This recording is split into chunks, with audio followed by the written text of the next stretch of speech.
Hey, how's it going? How's everybody doing? This is going to be another Tales from the Kitchen video. This is talking about my days at a restaurant called Festa when I worked for my friend Frank. I'd actually worked for him in three different restaurants. Actually, one was called Ristorante Luna. Back when I first started in the kitchen, I think I was a year in working in fine dining, and yeah, so I guess I was 20 years old. And then I worked at a second restaurant called Aurora, and then finally his third restaurant called Festa, which is what I will be talking about today. Um, there's a lot of shenanigans in that restaurant, I will tell you. Nothing that affected the business, like we weren't doing anything bad or anything like that, but it had slow days, and eventually Frank did end up selling the restaurant and moving on to other ventures. And though I don't talk to him specifically, I just see him on Facebook once in a while, and I think he's a lot happier and just seems to just enjoy what he's doing now. So good job, Frank, if you see this. And yeah, it's you were actually kind of a really cool boss. Very moody, but it is what it is. A lot of bosses are. I'm gonna fix this stool here a little bit there. Okay. But anyway, these are just a lot of the fun things that happened there. Usually when Frank wasn't around, because I think at the point uh, when he had this restaurant, at least when I was there, he wasn't really there a lot. He was, I think he started losing the passion for it, and was just waiting for a reason or somehow to get out of what he was doing. But I don't know specifically. I don't want to put. I don't want to just guesswork that. That's just from observation. But again, a good guy all around. Anyway, so let's talk about this. Some stories here.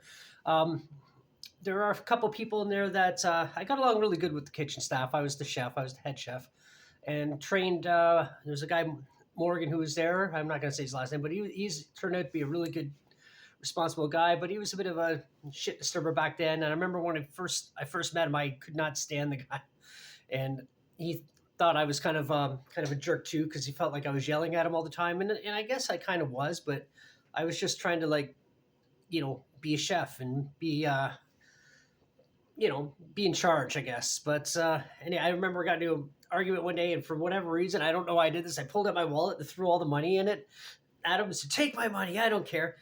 And then he takes it and he puts it back and, "Give me back my money."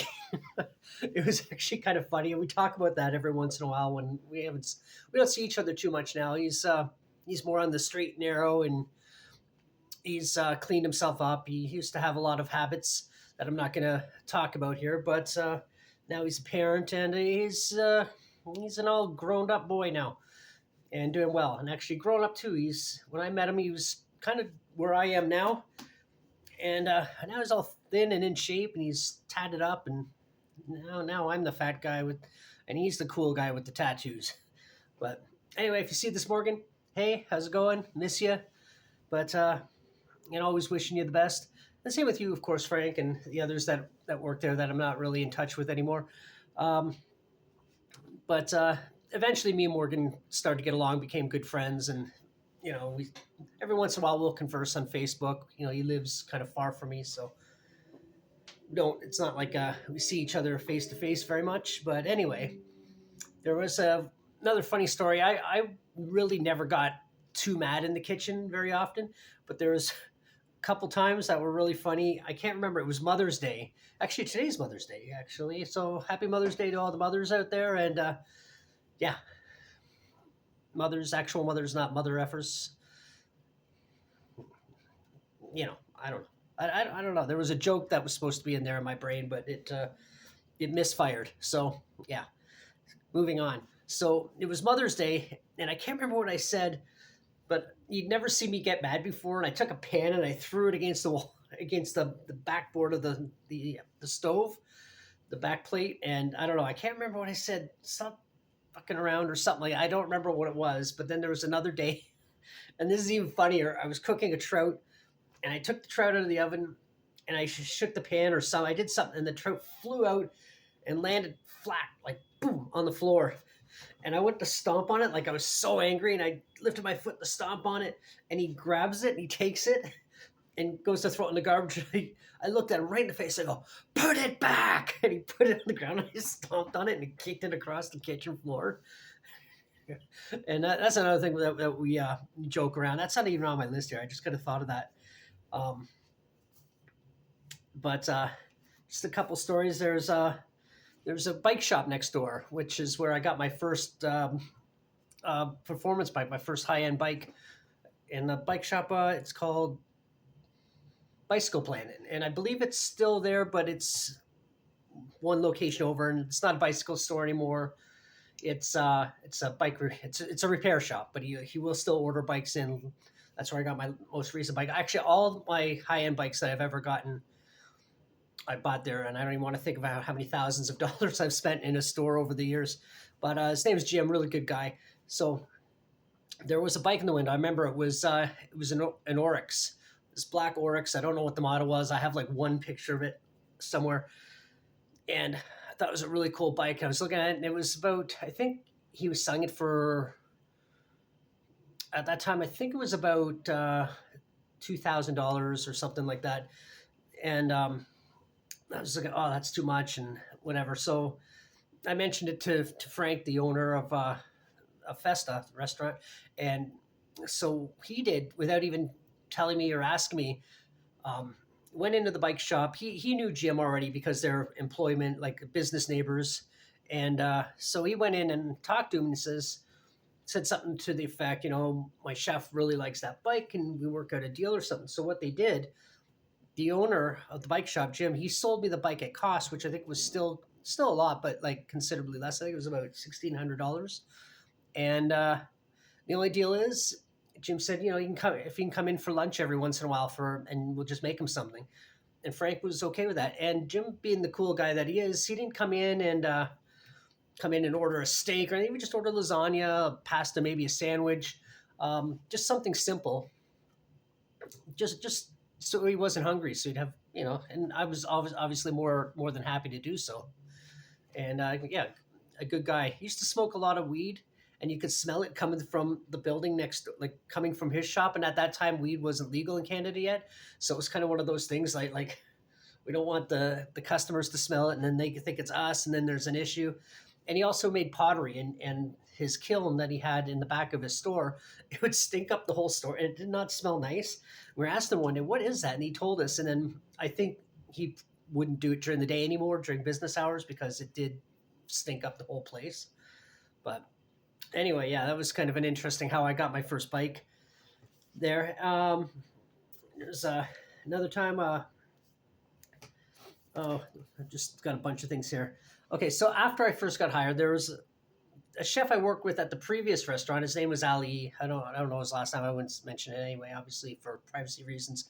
This guy was an asshole. I did a video called Three Asshole Chefs, and you can, if you scroll down or look under Tales from the Kitchen, you'll find it and talk about him and a couple other chefs. Him, Bitchy Richie, and this other, a different Frank, this different Frank guy who's a complete asshole. So anyway, I'm in the kitchen one day. This is just, I'd only been working there a week or so. I got my whites on, and in comes Ali, and he's got a cake, and he puts it down on the butcher block. He doesn't see me yet, but I see him because he walked in. First of all, I'm thinking, who's this guy coming in my kitchen? So he walks in and he puts it down, and he looks over at me, and we didn't like each other at all. Like we could not stand each other. He looks at me straight ahead, and he just freezes. He's like, "Hi, Roy." Actually, and my real name's Roy. Most people know that anyway. But he's like, "Hi, Roy," or "Hi, Jack," whatever as it would be today. And I go, "Hey." And he leaves this cake there, and he goes to one of I think it was the guy Jay that was working there, and says, "Here, this is for Frank. Bye." And he just left in a hurry. He didn't say anything else. Usually he'd sit there, and he left. And Jay, I think it was Jay. It would have been Jay or Morgan, but I'm remembering it being Jay. He says, "Oh, do you know him?" And I said, "Yeah, he was the chef when I worked with Frank at the other restaurant, or worked in Frank's other restaurant." I go, "Does he come here a lot?" And he goes, "Yeah, every once in a while he comes in and he just leaves something, and he's very rude and this." And I go, "Yeah, that sounds about right."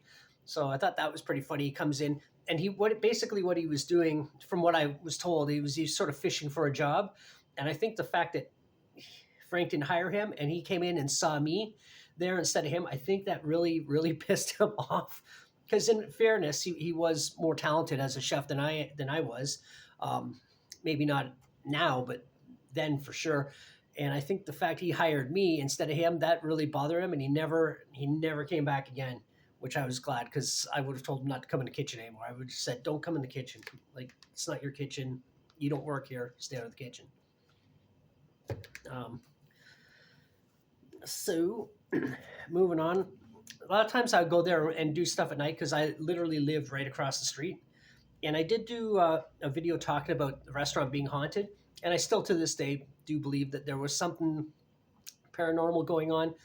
Just because I'd be in the kitchen, it'd be like 2 o'clock in the morning. Like I said, I just lived like literally, if you could see where I lived from the front door of the restaurant, and it was on Yonge Street. It was in a busy area of Aurora, small town in just north of Toronto, and I could hear furniture moving around. Things sometimes would just fall off the shelves, and just like small things like ladles and utensils and that sort of thing.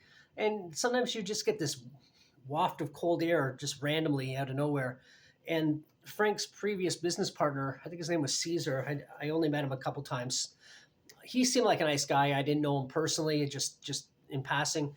But apparently his wife had passed away a year or so before I was hired there. But not to imply that that's who it was, because why would, if you could be anywhere for eternity and in the human world, why would you be at your husband's former place of business where your husband wouldn't even be? You know what I mean? Like, so that I never thought of it as being her, but and who knows if it was anything at all. That's just I just remember hearing noises and it was creepy at night. And one time I was leaving. Now, when you left to turn off the lights in the building, you had to turn off the lights in the restaurant. The door was on one side of the restaurant, the lights were on the other. So in the middle of the night, after hearing creepy noises and stuff, and I'd have the music blasting too because I didn't want to hear the creepy noises, even though I never felt afraid, because otherwise I wouldn't even be there. And it was inside of like a sort of like, I'm going to say an office building, small office building for lack of a better term. And sorry, I got distracted for a second. I was thinking ahead, something I want to say. But anyway, you had to turn off the lights, walk through the dark dining room to get to the door. And there was one time I was walking in, actually not walking out, and it wasn't quite that late. It was around midnight or so. Dude, walk in and I realized, oh, the alarm's not on. Okay, that's weird. I guess maybe I wasn't the last person to leave, which often I wasn't, and they forgot to turn it on. So I walk in, and it's all dark, and I walk in about 10 feet, and I hear, "Hi, Roy." All in this serious tone. And I just turn around, and Frank's standing. Now you also think Frank's about 6'3", something maybe even taller. You know, really tall guy, and he wasn't like a tall skinny guy. He was a big guy. And holy shit, I kind of what, and I look, and I just see this big figure there, because you couldn't. It was dark, so I could just see the outline in the window, and I just, what the fuck, you know? And I just look at him, and then it was just kind of. But I think something was on his mind, because he didn't even react. He just kind of. And I just said, "Oh, I'm just here to get some stuff done. I was bored at home," which is usually the case. And like, okay, and then he left shortly after that. But I remember he scared the hell out of me. And there was some other night stuff I want to mention. Night. Oh, I know what it was. There's another time I left some stuff in the oven, some tomatoes, to dry them out, just using the heat from the pilot light inside the oven. So I had them in there. I left. I come back. And I came back because I had a couple jalapenos I put in there for a couple hours that I wanted to take home, and I realized I'd forgotten them. So I came back over and I opened the door, and good thing I did, because the whole place reeked like gas. So apparently what had happened is I had turned off all the gases, but one of the pilot lights went out. So the whole place is just filling with gas. I came in and was like, oh shit. And then I did one of the worst things you can do is I turned on the hood, the fans, which is a big no-no. If it's full of gas, Best thing is make sure you turn off, make sure all the gas is turned off, and then open the doors and let it air out naturally. Because what can happen is you turn on that light switch, that spark from the switch, or well, it's usually a light switch that turns on the hoods, or like some kind of a knob. But the spark of electricity that powers it and turns it on is hot enough that it could actually ignite the gas in the room. So if you're ever in a situation like that, don't turn on the hoods if you can avoid it. Open up all the doors, let it air out gradually. Give it about half an hour. Just make sure unplug the phones even, because even that spark, if the phone rings, can do the same thing. So it's a good thing to even unplug the phones. Let it air out for about a half an hour, then turn on the hoods, and then plug the phones back in. So, but yeah, that was kind of a scary situation. And if I hadn't come back, who knows what could have happened. And it wouldn't just be us, because it wasn't just a building; it was like a shop inside of a building. So anyway, a couple funny things actually. So Frank went away for 2 weeks on vacation. I don't remember where he went. Possibly Costa Rica. But anyway, where he went, it's not important. So he leaves me in charge, which, okay, might have been a mistake. And one of the things he asked me to do was check the mail. So I checked the mail every day, and he gave me a box to put the mail in. It's like, okay, cool. So 2 weeks go by, and he comes back and he looks at the box, and he's like, "Where's the mail?" And I just realized I totally forgot about the mail, and I never got it once. And he just looks at me with this death stare. He goes, "You didn't get the mail once for 2 weeks?" And it's just like, and he storms out, and I follow him. He goes to and I felt so stupid. And our mailbox is like ram full. And then there was an empty mailbox beside ours that was open, and it was full of all our mail too. Oh man, he was not happy at all. Oh shit. I felt so stupid. But oh well, hindsight, it's a little bit funny. But one of the funny things that happened is it was a really dead night, and we ordered pizza. So we got our pizza, we're eating the pizza and stuff, and nobody's coming in this day. It wasn't a particularly busy day, except for on the week, like Friday and Saturday. So I think this was during the week. If I'm not mistaken, we were closed. I think we were closed Mondays. But anyway, so we're outside. And the restaurant, if you're in the front of the restaurant, you're on the ground floor. If you're in the back of the restaurant, you're one floor up, because it's on a hill. So he's downstairs. Sorry, Morgan was downstairs. I was upstairs, and I threw a pizza crust at him, and he grabs, and he throws it back, and I move, and I think either Jay or there's another guy, his name was Al, comes walking out, and it just zooms right past his head, and as he's walking out, and all you hear is smash, and we're like, "Oh, what the fuck was that?" And he had these expensive looking like plaques on the wall that said women's bathroom, men's bathroom, but they're pictures of like some kind of Greek or Italian god or something. I can't remember what they were, and they're pretty thick and heavy, and we thought that that's what broke. So we turn around, we run back in the restaurant, and what it was is he had these vases that were meant to go on the wall, and you put the flowers on it, and they're just kind of fancy looking things. It was one of those that smashed, so we cleaned it all up, and now we're trying to devise a story. We were saying, okay, there was this lady, and she was drunk, and she came walking down, and she bumped into it, and it broke and smashed and whatever. We're just coming up with anything other than, yeah, we were horsing around, and he threw pizza at me, and I missed, and it smashed this thing on the wall. So anyway, I should talk faster. The story's getting a little long, but so, and then when he comes back, and we're just waiting, and he never even noticed.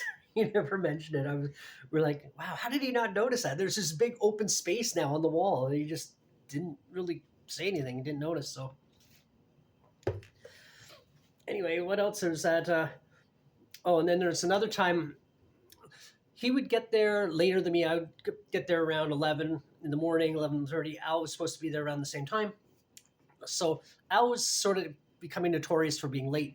So what happened is this one day, Frank calls me up on the phone, and I'm standing on the phone, and Al's not there, and it's like almost 12 o'clock. So there's a library across the street. It's all itchy and dry. It's across the street, and beside the library, there's a alleyway, and Al would walk down that alleyway on his way to work.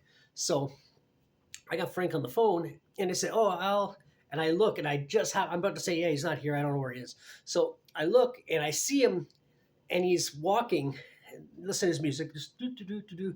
So I go, oh, you know what? He's downstairs. Let me go find him because we didn't have an actual downstairs. We had a room downstairs that was like a storeroom. So I said he was in there. So he goes in the. So I put the phone down. I get on my cell phone and I go in the kitchen. I'm calling him. Al, Frank's on the phone. He thinks you're here. Or I put the phone in the kitchen. I'm watching Al and I go, Frank's here. And he goes, shit. And he puts the phone away, and I just see him like bolting to the restaurant. Or I said, Frank's on the phone. That's what I said. You think you're here? Get here now. Like run. And he's running. He runs across Young Street. He's all the way, and he gets on the phone.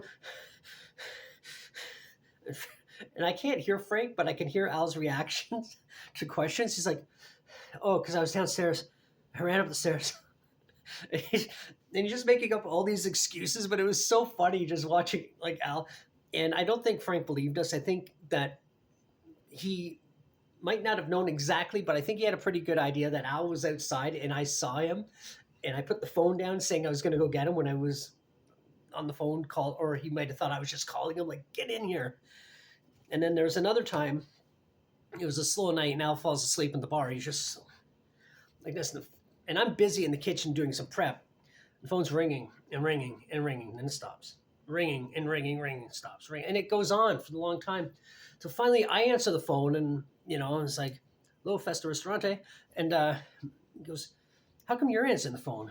And I go, I don't know. He goes, I've been calling. Why isn't it? I go, well, I was busy and, I don't know what Al's doing. So I went outside in the dining room and I was like sleeping on the bar, like just passed out, like not drunk or anything, just asleep. So I'm annoyed, right? Because I'm busy. And I'm like, yeah, he's sleeping on the bar. He was asleep at the bar or whatever, right? So he goes, put him on the phone, and they go back and forth, and he's yelling at Al. And Al comes in back in the kitchen, goes, he wants to talk to you now. So I get on the phone, and he starts yelling at me like it's my fault. And I've just said something to the effect, there's no cameras. I don't know what the hell he's doing out there. I got my own work to do.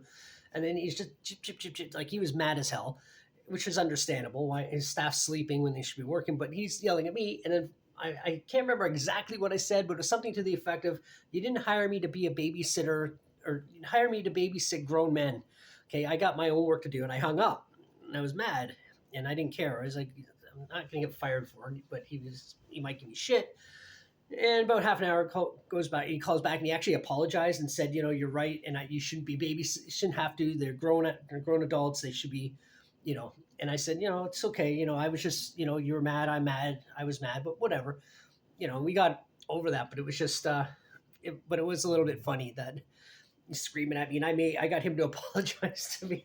Well, I didn't get him to, like he did it on his own, but the fact he did, and actually I actually really like the fact that he did that. Bunch of stuff here, but I'm not going to talk about them all, at least not in this video. There was another time Frank came in the kitchen. Like I said, he's a big imposing guy, and he was in a bad mood about something, and he just slammed his hand down on the table. I don't know what it was, and he stormed out. And then Morgan, because he's like me in a way, he's very sarcastic and kind of a smartass. He goes, ooh, who's a big angry man? But he thought Frank had left the kitchen. Now, to walk into the kitchen, there's like a wall. So you could be standing right there and there's like a coffee station and you're still basically in the kitchen, but there's like a wall, like a small wall. So you wouldn't even know the person standing there. So he says that Frank pops his head around the corner. He goes, what did you say? And I never see Morgan Morgan wasn't a little guy either, but I never seen him like look so terrified. And I go, he was talking to me. And he looks at me and go, no, I was yelling at him for something before you walked in. And then he's just being Morgan, making fun of me. And he just looks at me, looks at Morgan, very skeptical. And then storms back out. Morgan looks at me, goes, thank you so much.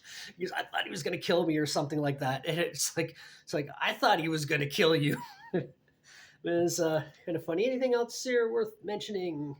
I know there was a big water barrel outside that unfortunately some squirrels had gotten into. It wasn't like it was a big barrel full of water and some squirrels got in and sadly drowned, but we ended up emptying it upside down, and so that couldn't happen again. Threat of mail. I know one time Frank was mad about something again. He was always angry. But I think he had some outside of work business going on that was probably on his mind a lot. I don't know, but Anyway, that's really not important. Um, but they were playing.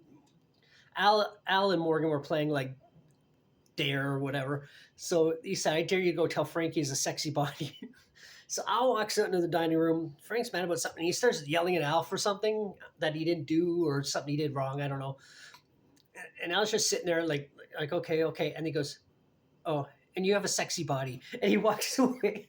And I remember standing there, and I'm just like, he didn't actually do that. I can't believe he did that. And Frank just kind of like, what the fuck was that, And he didn't. I don't. He didn't follow up on it, but I think he was just like, what the fuck is wrong with these people? It's kind of like one of those. Um, more bikes. Drunk Jam, it's not Morton. Haunted Night, Dead Squirrels. I mentioned picture, pizza. I pretty much covered most of the stuff that's really worth covering. Um, I know when I first got there, there was a younger than me, probably in her 20s, Asian girl that worked there. I don't remember her name at all. She was really friendly and stuff, and I would joke around with her a lot, right? And I said to her, okay. And I don't know what her background was, but she had an accent. And I go, okay, say me so horny. And she looks at me, she goes, I know that, and I'm not going to say that. And she goes, I know that movie. And then she started laughing, and then she quit shortly after. But there's other shenanigans that went on. I might talk about in a second video, some stuff that a little bit more edgy, I guess. One story that I'm not going to mention in this video, but I will mention it at some point. It's just the video is running long, and that particular story might take a little bit longer than intended. Anyway, if you watched it all the way, if you got some stories from restaurants that you've worked in, yeah, please drop a comment below. If you want to subscribe, help me get up to 1,000 subscribers. That would also be really helpful and kind of you. And comment, like, subscribe, the usual YouTube stuff. And I guess that's it for this story. And so happy I don't work in restaurants anymore because, well, I mean, if your heart's not in it anymore, it sucks. But if your heart's in it and you got a passion for it, hey, stick to it. And hopefully, and wishing people that are new in the industry and want to carry it on and actually become chefs or managers, be a good manager, not a bad manager. I've been doing a video about that at some point. Yeah, stick with it and take it where you can. Anyway, I'm gonna go, and thanks for watching. Until the next one, bye.